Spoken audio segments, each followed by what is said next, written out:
श्री राम प्रेमी भक्तों, संसार में सभी लोग सुख की खोज में हैं। सभी परमानंद पाना चाहते हैं। रात दिन सुख ही प्राप्त करने की कोशिश में लगे हुए हैं, परंतु सुख तो दूर रहा, असली सुख की तो छाया भी नहीं मिलती। इसमें क्या कारण है? इतना प्रयत्न करने पर भी सुख क्यों नहीं मिलता? जरा गौर फरमाइएगा। गौर फरमाने से आपको मालूम होगा कि सुख की प्राप्ति में 3 बड़े बाधक शत्रु हैं।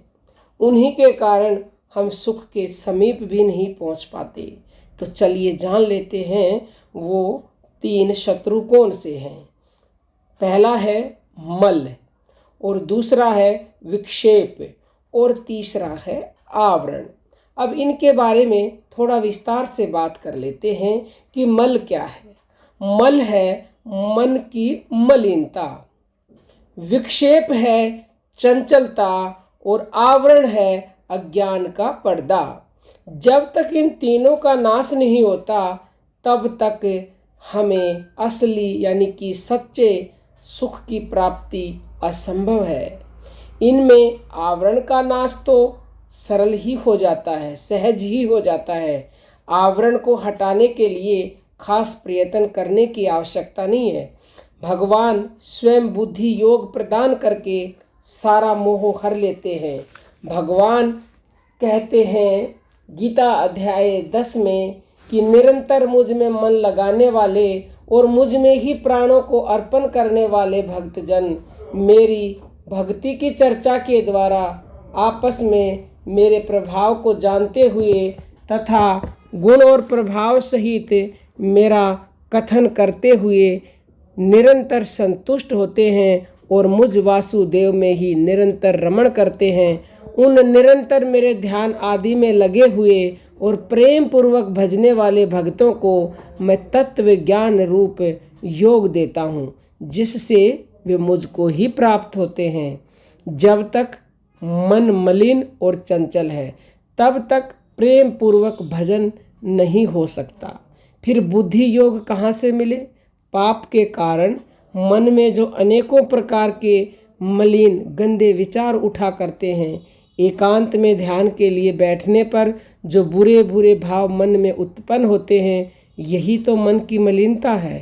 राग, द्वेष, काम, क्रोध, लोभ, मोह, मद, मत्सर, अभिमान, कपट, ईर्ष्या आदि दुर्गुण और दुर्भाव मल के ही कारण होते हैं। जिस व्यक्ति में ये दोष जितने अधिक हैं, उसका चित्त उतना ही मल से भरा हुआ है। मल दोष के नाश के लिए कई उपाय बताए गए हैं। इनमें प्रधान 2 हैं: भगवान के नाम का जप और निष्काम कर्म। भगवान का नाम पाप के नाश में जादू का सा काम करता है। नाम में पाप नाश की अपरिमेय शक्ति है, परंतु नाम में प्रीति, श्रद्धा और विश्वास होना चाहिए।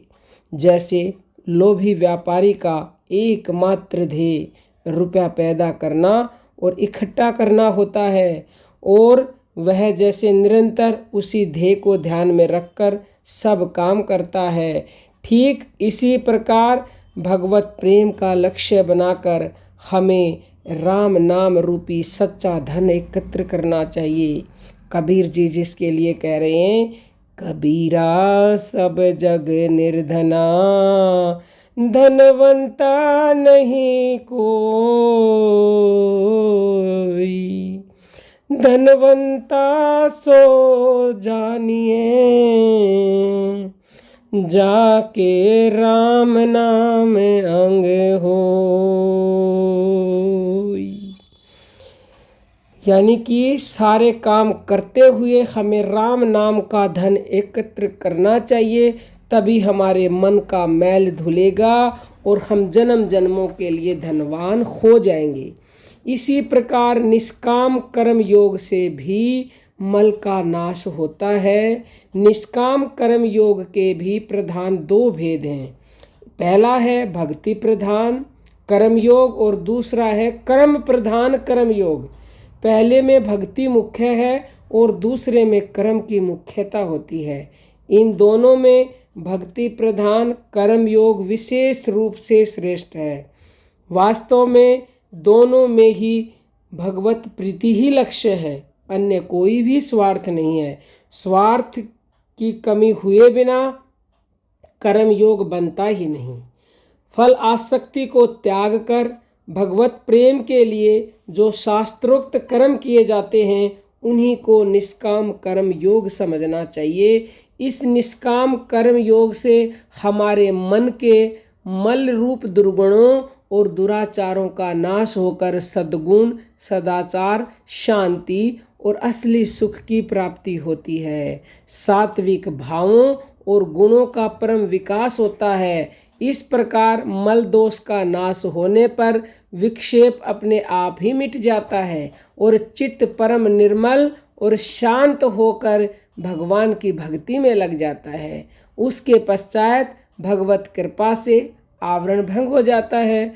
आवरण का नाश होते ही परमानंद की प्राप्ति हो जाती है और मानव जीवन सफल हो जाता है।